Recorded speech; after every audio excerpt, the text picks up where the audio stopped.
First, it's great speaking to you, man. I got to tell you something straight up.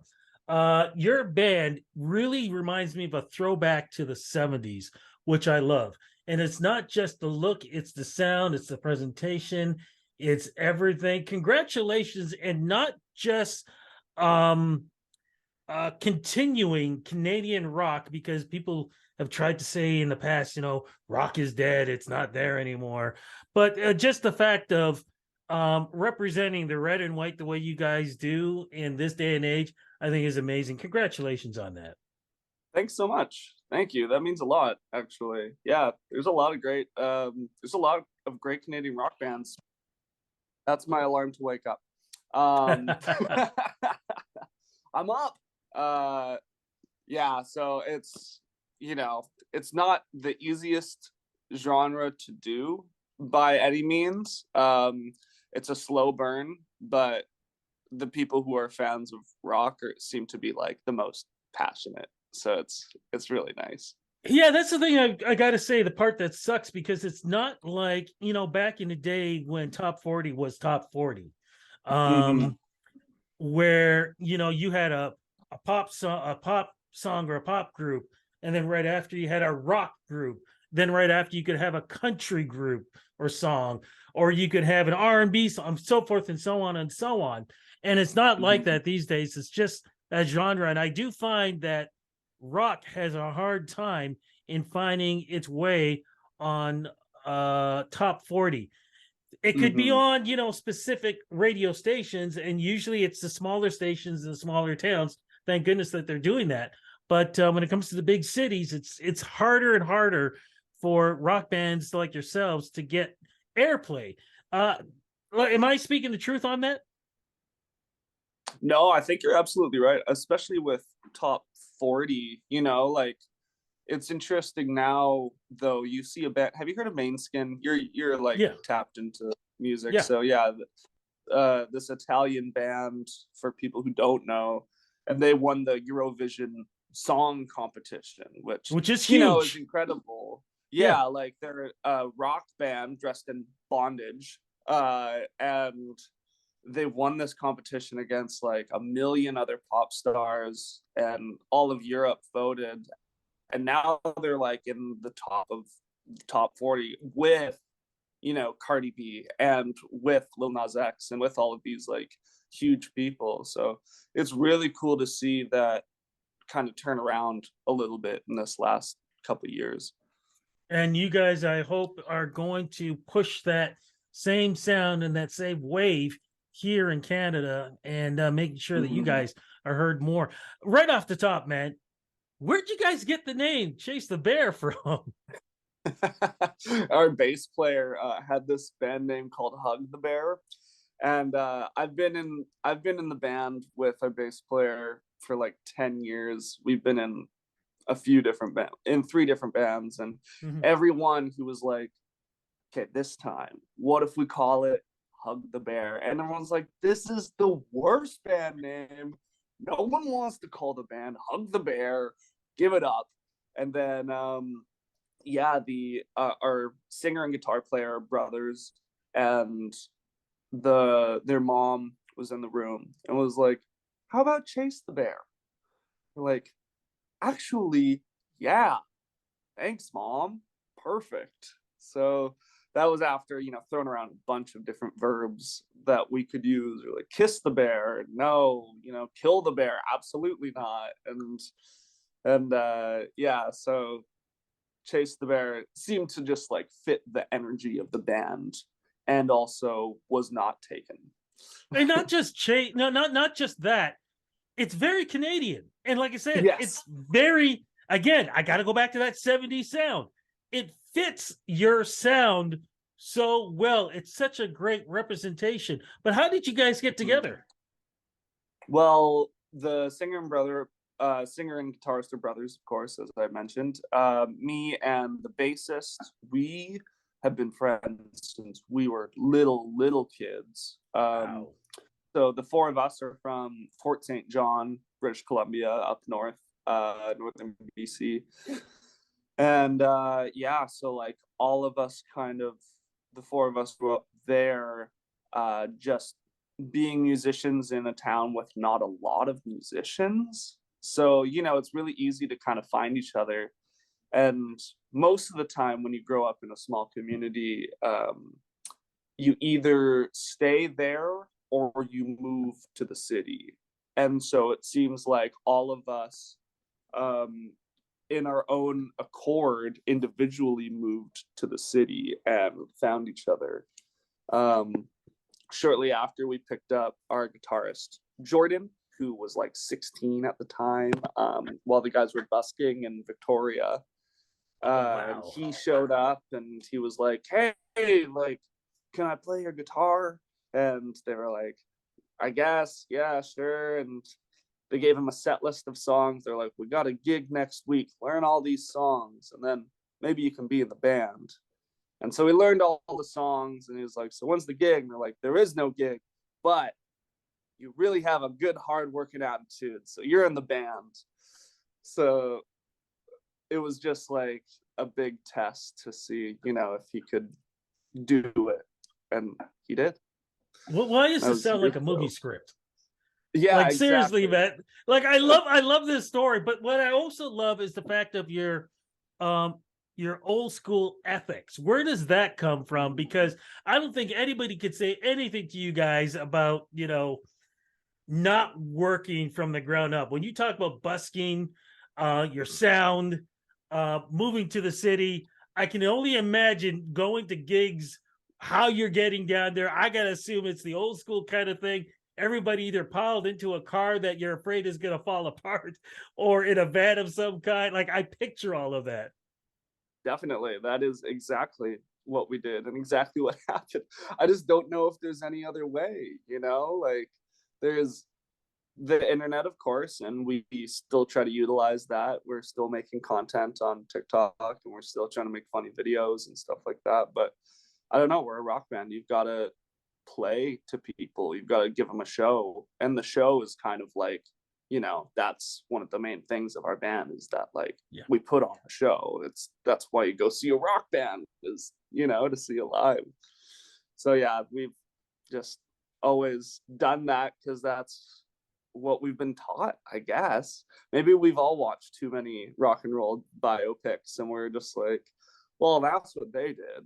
So, you know, but we did actually travel in a Forerunner for one tour, and then the engine blew up while we were in Merritt, which is a very small town in BC, and we had to stay there for like 5 hours, and we had to get towed to the city, and uh, yeah, there have been plenty of misadventures, but now we have like a great big blue van.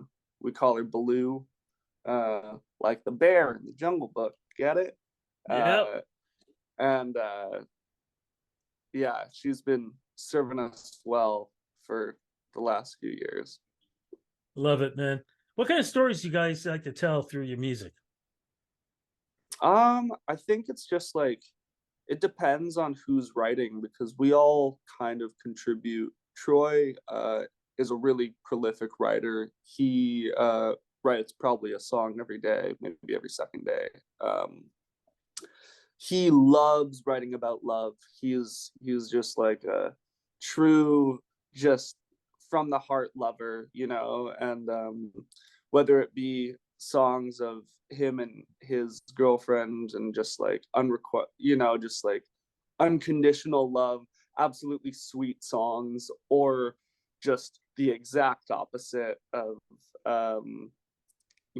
just absolute heartbreak. He seems to be really good at doing both. uh and then for me, I really enjoy writing about just about mental illness. Just I'm a diary writer, so I just come really straight from the heart, very but also I like to put humor in songs. Like our song 5 More Minutes is our most recent single, and that is all I really want is 5 more minutes in bed. That like how more obvious could it be. So songs like that, or one I most recently wrote is I'm a Shit Show. That was another one that, just like songs of humor is kind of my strong suit, I guess. But yeah, we write about all sorts of different stuff. I don't know. It just depends what we're thinking about in the moment. But you guys have a great sound, which I keep Thank talking you. about throughout this interview. It's a loud, it's a clean, but it's a great vibe of bringing people together. Where did Mm, that sound come from?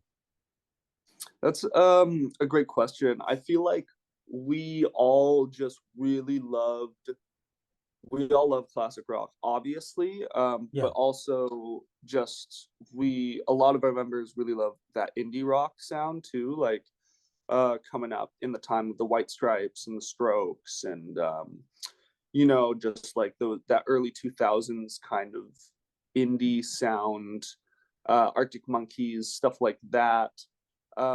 So I feel like that lets it not become just a derivative 70s rock sound, Mhm. like I've heard lots of bands that are just like, oh, we're 70s rock, and that's fine. There's nothing wrong with that. But, we've just always wanted to put a twist on it and just give it a spin. So, yeah, I feel like we've got the loud guitars because we love Zeppelin. Our singer, he gets compared to the singer of the Black Crowes sometimes just because he's got that kind of like smoky voice, I would call it. He imitated Robert Plant for years and then decided, like, you know what, I'm gonna do my own thing. And Good. yeah, and so there's definitely the Zeppelin influence from all of us, but then there's also that indie rock, this kind of like sensitive side that you get from those bands that are a bit more vulnerable. And more recently, like our newer stuff is that's going to be on the second record, like I'm incorporating a lot more like hip hop beats. um Wow. we got our keyboard Kevin involved. He does a lot of organ stuff. uh we've experimented with different synth sounds as well. Like, it's just like starting to evolve. Um, we get some funk in there. Like, we really love the Chili Nice. Peppers, so we get kind of, this kind of melodic funk pop sound in there. Um, yeah, I could talk forever about our influences, but that I feel like that's kind of the good sounds come when a bunch of people love different music, I think. Even Okay, well, though it's like people disagree sometimes, yeah. it when we compromise, it's like, oh, cool, this has this thing, but it also has that thing. But here's what I miss, which a lot of rock bands don't do anymore. Mm, They don't do the rock ballads. yeah, Are you guys ever, or have you done rock ballads? I miss that. It absolutely. was like it was almost like it went up to maybe even the 90s, and then it went, and then nobody Mm, really does it. You might hear maybe one band out of 1,000 might do it. mhm. Any chance you guys are going to do that, or you have done it already? Absolutely. On the new album, we have two, I think. They're one of them is surprisingly heavy in the middle. It's called Left Town. That one Troy wrote about the homelessness that he sees while he's busking. It's Oh, super wow. heavy. Yeah, it's like he met this kid who was 14 years old, and he got kicked out of his house, and was literally just like living on the street. And Wow. um, yeah, Troy played basketball with him and just kind of like heard his story and was like, wow, that's like a really good story, and we hope he's doing all right and everything. But we're like, so we wrote Left Town because of that. And then there's a song called Please Don't Go, which is one of those, you know, from the heart sweet tunes that I brought up before. That's just it's almost jazz, but like played very loud. I love it, man. Yeah. We need to talk about, of course, Underwater. Yes, the first single from Yeah, this what's the song album. about, man? That one was about climate change, but then it was also about a serial killer because Troy, our singer, and Brady, our bassist, they wrote it together on acoustic guitars in the kitchen. And then one of, like, they're writing lyrics, everything was going great. And then it got up until like halfway, and they're like, okay, so like, how are we going to talk more about the serial killer? And then Troy's like, serial killer? I've been writing about climate change this whole time. What are you talking about? So like they've been writing lyrics together about completely different things. But yeah, they kind of go together in that way. I don't know who's gonna save us is the chorus. It gets quite dark if you think about it in the way from victims you know perspective. That's the word. Mhm. If you think of it from the victim's perspective, or it's about the hope that we can have to possibly make this planet better. um yeah, that's kind of where the inspiration of that one came from. Incredible. So I want to make sure because I was a little slightly confused. We have an album out right now, correct? There's an EP out right now that came EP, out in yes. 2018. Mhm. That was our first ever project. We recorded it on our own, and then we got signed to our label before the pandemic. Thank you. Yes, I know. Um, And then ironically we've got called a new Rock one and coming Rip. out. And And then we now got we've a new got one this coming out. new one coming out. It's 12 songs. It's on January 20th. Yeah. And yeah, Underwater in 5 More Minutes. Those are the two first singles off of that one. Congratulations, man. Thank How are you. we looking tour wise with the band, and what are the chances of you guys heading over to Southern Ontario, including Toronto? Oh, absolutely. We want to come down ASAP because like there's a lot of places to play in Ontario and in the Yeah. surrounding area. Um, so I think the plan is either to drive over and play just, Hamilton, Mississauga, Oshawa, like all of these cities, play Yeah. Toronto as well, Montreal, or we can drive over and like make it a whole thing. Um, right now we're gonna play Vancouver Island on the West Coast.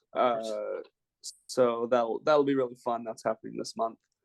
And then we got our album release show on the 20th. So that'll be really fun. But yeah, we haven't quite made it over yet.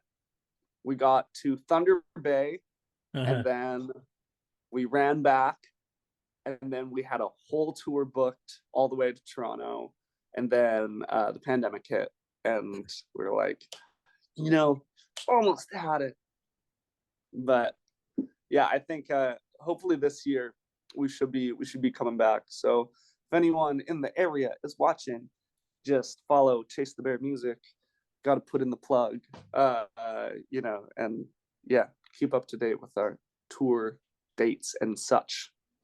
And don't forget too, man, down in Toronto, we have Canadian Music Week, which is in June. So hopefully Absolutely. we'll see you guys hanging around down there too. Absolutely. We've applied, so I hope that they like our application. All right. Well, I'm Yeah. actually the host of CMW Virtual Voices, so I'll put a nudge in for you on that. So Thank you. Thanks so let's cross much. fingers on that. Look, brother, I got to tell Yeah. you, Connor, it was great talking to you, man. I love your Here's what- vibe. I love the band's vibe. I love what you guys are doing.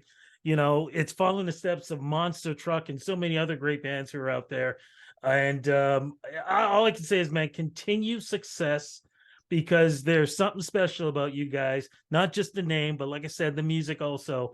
And I am so hoping that you guys come down to Toronto Thank and you. tear this city up, man, because I know you guys can do it. Absolutely. Thanks. That means a lot. That really means a lot. I could tell that was from the heart, Rudy. So appreciate that. Thanks for having me.